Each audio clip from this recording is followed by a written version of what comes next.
I searched you with my heart and found you in the rain. There are encounters that happen in the physical world, and there are encounters that happen on a spiritual level. Twin flame telepathy is not always about a beautiful love story.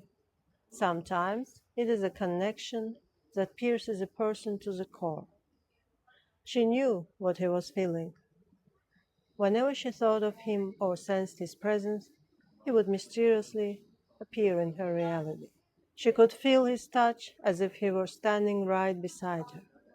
Although there were miles between them, other people, other lives, distance only made the connection stronger, like a magnet, as if time did not exist between them. She knew this was more than a relationship, it was soul recognition, not because of beautiful words, not because of poetry, not because of appearance. Recognition came through his eyes, his voice, and through her body, which for the first time in her life would no longer obey her when he was near, as if every cell whispered, I know you. During a past life regression session, she saw one of their previous lives.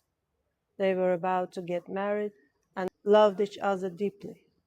But she was executed by the Inquisition because of her gift to heal and help people.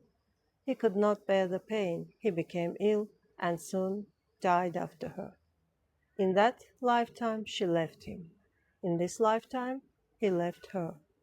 Because the soul remembers not only love, it also remembers pain. And sometimes the one who loves the deepest is the one who fears attachment more than death. He once said, my heart wants to be with you. But later he said, I don't know you. Because true love was breaking down all of his inner defenses, while his ego was trying to survive. From the outside, he looked like a happy man, a family, a child, a career he loved. But she felt a deep emptiness inside him, because some people spend their entire lives playing the role others expect from them, without ever becoming themselves. Especially when love in childhood was conditional, when you were loved not simply because you existed, but for your achievements, your obedience, your perfection. Then you grow up afraid of a love where you don't have to earn the right to be yourself. And yet, she saw him as a father. It was deeply moving. He looked at his child the same way he once looked at her. And that little soul was happy simply because he was there, just as she once had been, simply because he existed. And then she walked away, not because she stopped loving him, but because love is not fighting for someone who has chosen fear. Sometimes love means letting go. She realized you cannot force someone to choose their heart if they have spent their whole life surviving through control, logic, and emotional protection. Pride is one of the greatest obstacles on the twin flame journey, but it is not the only one. There is also the fear of intimacy, the fear of losing control, the fear of rejection, the fear of seeing your true self.